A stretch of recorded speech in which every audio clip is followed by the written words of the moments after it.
Welcome to Caldwell County Today. I'm Paige Counts, Public Information Officer for Caldwell County. Joining me today is Keith Smith, and Keith is here to talk about the Caldwell Men's Spring Concert. Yes, and I've been waiting for years to get on your show. This is the first time I've ever been on. I know. People know I'm full of bull now. Yes, he's such a rare guest with us. Yes.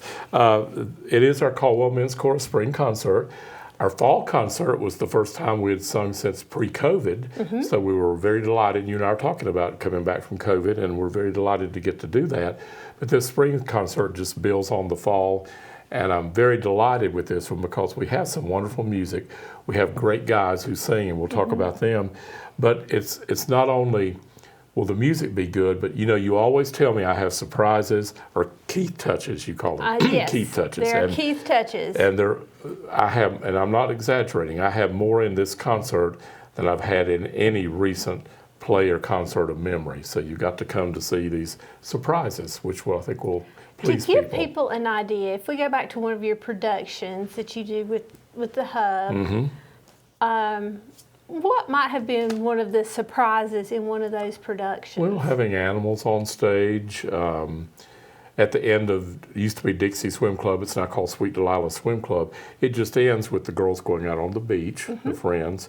But this woman stops to reflect, one of the characters. So I said, she's probably reflecting on when they were all in college on the swim team together. So I got a bunch of young actresses, 16 to 18, who actually came out and moved and had a couple of lines that fit their characters while the woman reminisced about it. That's just a touch, which I thought was good. At the end of To Kill a Mockingbird, we added a spiritual song, and all the characters who had been opposed in the show came together and embraced, and that was touching. So things like that, I just look for opportunities. We don't want to and can't technically alter the actual content of the play, but you can add those side touches or something like that. So. But with the spring concert, oh, this is just anything goes. You just have to come and see it. It's going to be fun. And it does have some theatrics, but it's mainly the music. The music is still the focus, but I'm excited about it. Our guys, we have 21 or 22 singing in this concert. And I've made the point since I've been directing the group in 2006. The group has gotten better over the years because I demand more of them, but they're great. They're all volunteers. They're all very talented. They love to sing. And most of them, they all have to be able to sing close harmony. They just can't sing the octave, the soprano or the melody an octave lower. They've got to know how to sing harmony, and Eric knows that. It's a very specialized field. But a lot of them were former or current directors at their churches or at schools. And so we have a great array of guys of whom I'm very proud. But we meet on Tuesday nights here in Lenoir, and as I said, when we've at Lenoir Presbyterian, I'll give a shout out to them. That's where the concert is, so we'll talk about that. They've been so supportive of us, and I'm so thankful for all. And our payback to them is to sing our concerts twice there a year, and we also rehearse there. So the Sunday, the day after our concerts in the spring and fall, we sing for their church service. And that's like what Rob calls funnily, but seriously too, our payback to the church. But over the years, I've noticed that when we have 20 or more singers, it just goes up a notch. I'd much rather have quality than quantity. I'd rather have 15 strong singers than 40 people who are tone deaf. But, and we won't have that. But there's something about that magical number of reaching 20, and for this concert we have 21, possibly 22. One guy's not sure yet, but he's been rehearsing with us. And it's a good balance of parts, the best blend we've had in a long time. We have great singers, and he's no longer with us now, but Bradley Davis, who's such a strong voice, and Brian Clark, who's a soloist, and he still sings with us. But they had such solo-type voices that they could stand out, or other characters, or people, not characters, those are plays, but singers over the years. But we've really worked to achieve great balance. No one person stands out, and the four parts are equally balanced, and I'm just really delighted about that. But again, over 20 singers, it helps. So it's going to be very strong musically, but as you said, theatrics will abound, so you've got to come see this. How did the group get started? The group started around 1995. There were a group of guys who were Rotarians, Will Smith and I think maybe Bill Tominga, Rankin Whittington, and one or two others who they were all in the Rotary Club, and they still in a Rotary Club, and they started a little singing group from that, and this kind of branched out from there. Mr. Caldwell, who we talked about many times, who was my high school choral director and now sings for me. He was one of the early conductors, as well as David Vinoy and a guy named Dr. Philip Paul from Appalachian State. Then Mark Selm was there. So they built up over the years, but at first it was more of a come and sing and have fun group. They had some musicality, but that wasn't the emphasis. It was more for the fellowship. We've maintained and retained that fellowship, but we've added musical quality into the mix. But it's just developed over the years. So really, since '95, it'll be 30 years in a couple of years. And I've been directing the group since 2006, so this is like my 17th year. And I enjoy it more thoroughly now than I ever have. I've not burned out. In fact, I've gone the other direction. I've really caught fire to continue it and grow because the guys are providing the fuel for that with their great musicality and artistry. And you guys, you practice weekly? We practice on Tuesday evenings at Lenoir Presbyterian from 7 till 9, and we start usually like the Tuesday after Labor Day and go up till Thanksgiving. And we usually have our big fall concert there the Saturday before Thanksgiving. On occasion, we will do a Christmas concert as well, but not always. Then we resume in January and go to a late April concert, which this is the last Saturday in April, April 29th, at the church at 7 p.m., and we'll talk about that again. And it's free admission, no tickets required, you just show up. But that's the general time frame, and we'll have a time or two when we're off. And there are people who have to miss along the way for various reasons. We're not as strict with my plays as they are at Hickory Community Theater or the Green Room. They rehearse twice as much as us. I'm very lenient getting the right people I know are right for roles. I will give them more leeway than somebody who will be faithful and come every time but couldn't do it. It's the same way with singers. Some of the singers have other obligations because people who are talented have a lot of obligations. So I allow for that. Then we have to come together to sing. But if anyone's interested, we always welcome new talent. But again, this isn't a come sing along group. You're going to have to audition for me and be able to sing close harmony. And that's just the way it is, that we demand that of the group. And that's a respectful thing for our fellow members and current members. So you can talk to me after this concert on the 29th. We sing at the church service on Sunday morning, the 30th, as I mentioned. And Rob and Nora and Bethany and all the people up there are wonderful to work with, Melanie. But after that, we shut down again until after Labor Day. So this is, come see the group and see what you think. A summer break. A summer break. We take that every year. And knowing me, I'd rehearse 5 times a week every day, off 52 weeks a year, but they're not going to go for that, and I don't blame them. We used to have 2 very faithful members, and I won't mention their names. They were older gentlemen, and they both had more health issues than the rest of the group combined, and they were the 2 weakest singers in the group. But by golly, on Tuesday night, they were there, and I said, why couldn't I take their spirits and put them into some other more ably-bodied singers? But, you take what you get and work by the grace of God, and it's all going very well, and I'm proud of them. So it started in '95. We try to keep 20 to 25 singers. We'll build up more. I'm happy to, but again, quality over quantity. And we're winding down for the spring semester. It'll be a good time if you have any interest in singing, or even if you just want to see us and you're curious, to come see this concert, and then you'll have the summer to ruminate over whether you think you can come and join us. Let's talk about the men in the group. You have a little bit, but you have quite an age range. We do. We range in age from our 40s to our mid-80s. At one time, we had our oldest singer was 89, and our youngest singer was 14. We've segued this way. And my goal is always to get a younger median range. I used to direct the outdoor drama in Valdez, and it was about the Waldensians being massacred, and it was so sad, but they had like 15-year-old girls who had been used to playing women who had 3 children. Their husband was murdered and their kids, and they don't have the life experience to do that. So I went, the first year I directed, I said, my goal is to increase the median age range for our actors.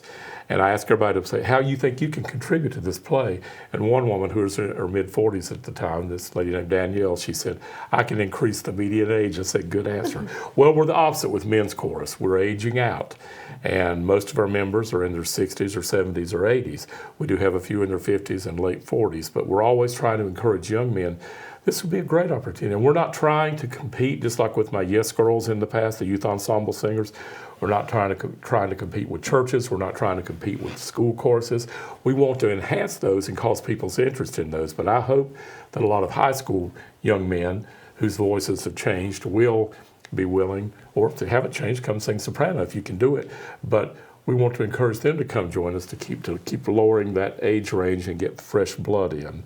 So they do range. It's still a big age range from about 40-something to 80-something.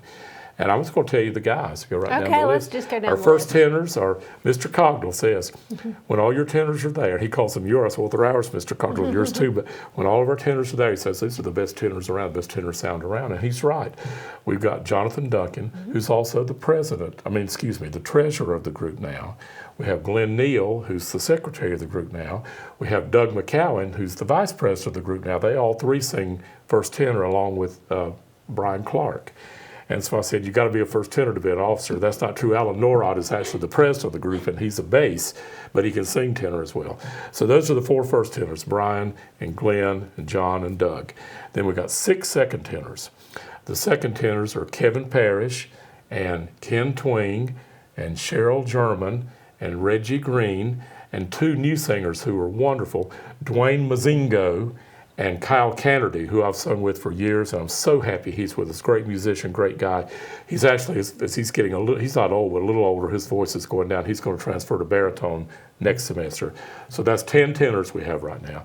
Then we've got 5 solid baritones, Mr. Cogdell and Robert Marshall and Adam Lowry and Doug Saunders, and a new guy named Norm Sherwood, and I love Norm. He's been wonderful. I can tell Norm Sherwood stories. Yeah, well, we'll talk off camera. We'll talk off yeah. camera. And maybe Sorry, on camera Norm. and bribe him later, but he's a great guy. Norm. He's a really great guy. He is. And a fine singer. I mean, this isn't just somebody he's not. I had somebody one time tell me, I'll never forget this, it's incredulous to me, but somebody invited somebody to come sing several years ago without even mentioning to me, and the guy was totally tone deaf.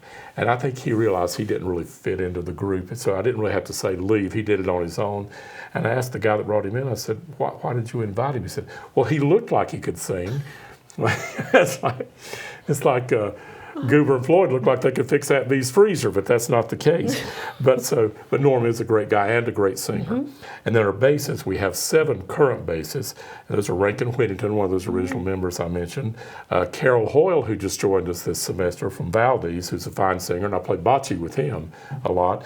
Then we have Lucas Duncan, Jonathan's brother, and we have Tim Boone, who was the former president of the group, and we have Alan Norrod, the current president, and we have Dennis Bell, who is friends with Robert Marshall and is now my friend, comes in, does anything you ask, great singer, great guy, we're just very blessed.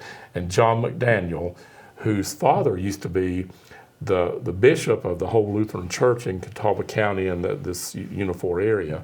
And John's added so much, but I want to make sure I'm not 7 of them. It's John and Lucas and Tim and Dennis and Carol and Alan and I mentioned the other one, I can't remember. The guy who is one of our regular singers but is out for sickness this semester is Trev Moore. So if I left out one of your basses, I don't think I did, but I'll apologize to you in person. You are important. You are even all I don't know who important. You are. So 21, 22 guys right now. And again, the quality is wonderful. They grow in musicality every single rehearsal. And I'd like to think I have something to do with that, but they have it in them. I'm just good at pulling it out of them. And I'd be remiss not to mention our fine accompanist, who is Sherry January. She's been a godsend. I keep saying I'm not going to talk about it, but I do it. I'm winding down. But Greg Knight was my childhood friend and one of the most impressive, one of the greatest pianists in the world, not in Caldwell County, in the world. And he passed away from cancer. And I was devastated personally and as a musician. And here came Sherry along. She was a godsend. She plays so well. She's a great musician. She's a great singer. She was a great choral director at Hudson Middle School for years and years, and she's retired and she works through her church music. But she's been phenomenal, and I cannot thank her enough. So that's our personnel. Your personnel. Now let's talk about the music. Now you're right on. You're just right on. Of course, I did give it, but hey, she's a great seguer. Is that a word? It should be. I directed plays years ago. I directed an outdoor drama in Drexel, a one-time thing, and it's back in the 80s, back in the 80s or 90s. And I had this sidekick named Scott, and I won't mention his last name either. Scott's still around, but we were talking about in the script, it said to segue into something. He said, here's where we segoo. We segoo. And I said, no, Scott, I believe that's segue. He said, no, that's segoo. Segue. I said, okay. I thought about Mr. Magoo. But so she's a great segueist or segueyer. But the actual music, we pride ourselves. When I first came to the group, I don't know that we had a specific identity about what kind of music. Like the Hickory Choral Society, of which I was a part for many years, they sing more classical music. Not all classical, but they might do a Bach piece in German for 15 minutes. And that's great. And there's a place for that. It needs to be for that. But that is not who the men's chorus is. We'll do some classical pieces, but we're very eclectic with a vast array of music. Our pieces generally don't last more than 4 or 5 minutes at the most, because it's not that we don't have audience who could provide that attention, they just don't want to, and I don't blame them. So this concert, I'll just give you general music classifications. First, we have a good balance of secular and sacred. And within the sacred realm, we have hymns and spirituals and gospel songs and all those different types of music. Standard hymns, great. We got a great rendition we'll talk about of Great Is Thy Faithfulness. It's a wonderful arrangement of it, and we're doing that in this concert. But that's the sacred side. And then on the secular side, we do patriotic music, we do barbershop music, we do Irish and Scottish ballads and English ballads, we do American ballads, we do show tunes, we do just stuff like Robert Shaw choral stuff and Alice Parker, just great arrangements of those. So we got a vast array. This concert begins with The Lion Sleeps Tonight, which I guess I classify as a doo-wop song, and the first tenors are really featured on that. It sounds very nice. And then we do 2 very manly pieces for the men's chorus, Stout Hearted Men and Manly Men. And then we go into, and there's a lot of special funny stuff with this one, the theme of Mighty Mouse. Here I come to save the day, that one.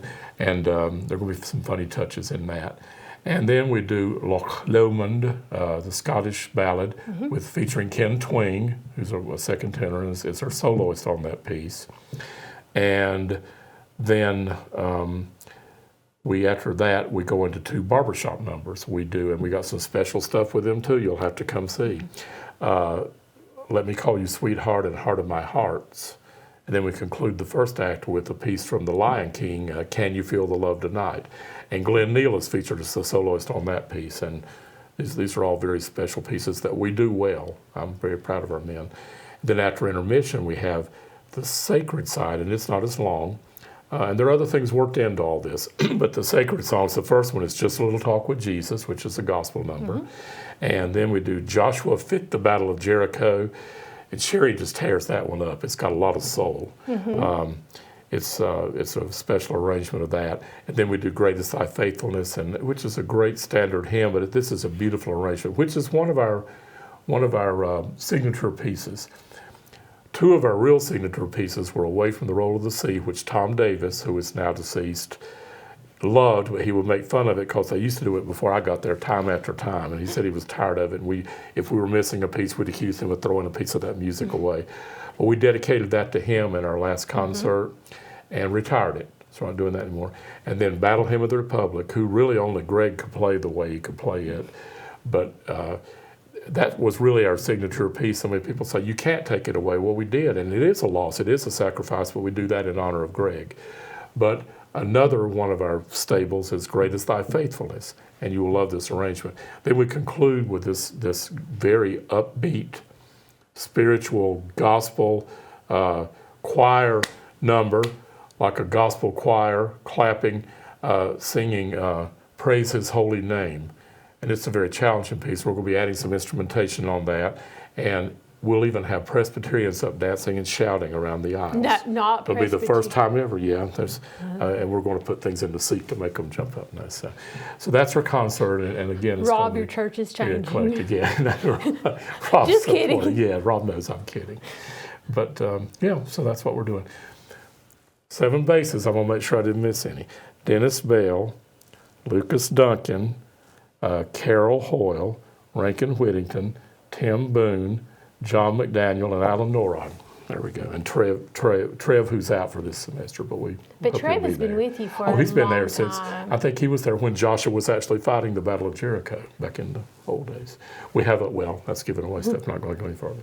Yeah, Okay. we're not revealing Not giving your away. secrets. That's there. right. And I would say there are at least 19 of them. More secrets than there are songs. You I just have started to wait. say, my math is not good, but Yeah. that sounds like more surprises than songs. Yeah, so, it is. And some will have 2 or 3 within the song, so you'll see. Yeah, But you got to come to see. It's 7 o'clock. No.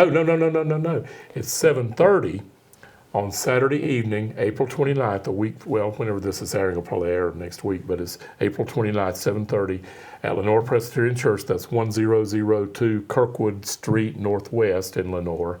And you can Google it if you don't know how to get there. It's up on the hill beside where hospice used to be and above the Methodist white domed church. And it's free and open to the public. You need to come fairly early. I start saying coming in about 6:30 because it's going to fill up. It'll fill up, so you definitely want to be there by 7. See, that wasn't a slip. No, and you don't have to have, yeah, definitely, and you don't have to have a ticket. In fact, there's nothing you do to prepare. You just show up. I used to joke with you and others. The first 400 people who call get free tickets. Well, they're all free. They're all free. But we do encourage donations. We need them to function, and especially after the layoff from COVID, we took a little hit financially. So you're not obligated to give. If you can't, don't feel pressured. If you can, then that's wonderful, but that's up to you. But we're very grateful for any donations. So we'll have a little offertory session that Sherry will play. So. If someone can't come to the concert but would like to make a donation, how do they do that? They need to make it out to the Caldwell Men's Chorus. It is definitely goes to the group, but it can be mailed to me at 5490 Suttlemeyer Lane, Hickory, NC. Maybe we can put that up on the screen if you'd like to make a donation. And we do solicit funds. We don't really. Some of them don't wish to remain anonymous and not wish to be mentioned. We have several very good Angels supporters, but we need more. And we rely on these 2 concerts each year to bring in money through tickets, not ticket sales, but ticket donations or just donations. The tickets never change hands. So through donations, because you do have to pay for your music. Yeah, we got music and just a lot of things. We got some guest musicians coming in. You have to, some of these things I'm talking about. Some of Keith's surprises aren't cost free. money. They're over $100, some of them. Some are, you just have to come see them. But we're going to give you a show. And I'm sure some of the guys say, let's remain on the choral side and on the dramatic side, but they're going to get the both if they get me. So there you go. They should know, Keith. They With should you, know by now. there's some theatrics in there. But the thing is, they are having fun. We're having, even Rankin laughs, and I just love it. Last night, we had a guy trying to play an instrument, and it was just fell flat on his face. And Kevin Parrish, who's a wonderful guy and a great singer, but he's very quiet and introspective. He laughed so hard for 2 minutes, it just did my heart good to say. He couldn't sing, he was just cackling, and I loved it. Well, because I know some of these gentlemen personally, I will say that you have a group of characters. They are characters, and some of them are extremely gifted soloist singers, and all of them are at least very solid group singers at the very least. And I haven't even told the men this yet either, but what I'm looking at doing next spring is, at first I had this notion over the years, this has been like a blue list, sky blue dream of mine for years, that we would actually sing as the men's chorus, the Pirates of Penzance, not the Broadway musical, but the Gilbert and Sullivan operetta. And it's public domain, it's free to perform, that sort of thing. And what inspired me, believe it or not, was little Darrell Lloyd thinking about him wearing pirate tights and climbing in a ship. But I've decided we're not going to try to do it. We don't have the time to develop that. Right. We are going to do a big section of choruses from that show. We're going to do that, and we'll have some guys singing solos from the show. So I'm very excited about that. Man, you're hearing about this for the first time. And now. that's next year. That's not the April concert. That begins in, not even the fall. We got a fall cut. That begins next January, a year from now. Keith is always planning. Yeah. If you haven't picked up on that from watching, folks, Keith is always 1 or 2 performances, and I say that because sometimes it's men's chorus, sometimes it's plays. It could be about anything, but he's about 1 or 2 ahead thinking. Well, I've got the next 18 dinner theater shows picked out, 18. but as we see new ones, we'll work some of them in, just like we did with Madam Buttermilk. It wasn't on the original list, but when we learned it, we slipped it in. We got a couple more like that. So I just hope I live long enough to get to do all of them. Well, hang in there, Keith. I only have to live to 147 to get the list I have now, so maybe I can take nourishment. 147. Yeah, we need to get you some vitamins and probably some dinner. Yeah, I'm getting ready to do that. That's a sign to let you know that you're very nice and that you need to get out of here. But Brian Clark, who's the glorious tenor singer, and a lot of you know him, he's real country, he talks like this. And every time I see him, I say, "How are you, Brian?" He says, "Oh, I'm vertical and taking nourishment." So that's his answer. And that's a good answer. That's a good answer and a good ending, too. A good Please come ending. see the concert. Please do. Yeah. Always. You'll be I still say we're the best kept musical secret in Western North Carolina. So, Keith, thank you for being here. I always love it. enjoy our chats. It's fun. And, It's always good to see Eric back there, who we're always Yes. trying to get to sing and act there. He's waving like, no Yeah. speaking English. Yeah, he does that a lot. He waves, and sometimes he's going. Yeah. So, with that sign, Keith, thank you for being here. Thank you, Paige. And thank you for watching Caldwell County Today. When I first began directing the Caldwell Men's Chorus in 2006, I learned that the group had, for whatever reason, before I came, performed the sea chanty away from the roll of the sea several times over the course of 2 years. And Tom Davis said he was sick of the piece because it had been overdone. So it became a running joke throughout the men's chorus. I'd say something like, "Tom, if you don't behave, I'll pull out away from the roll of the sea." And one time, several of the copies got misplaced, and everyone swore good-naturedly that Tom had hidden them. He later intimated to me that he really did like the piece, but that it had been overdone a bit, but he didn't feel that way anymore, but he just went along with all the good-natured ribbing. So I can think of no better way to honor Tom than to sing this piece for him, and in his honor, we're retiring it permanently, giving it its burial at sea, if you will. So Godspeed on the other side, Tom. I miss you.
Away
There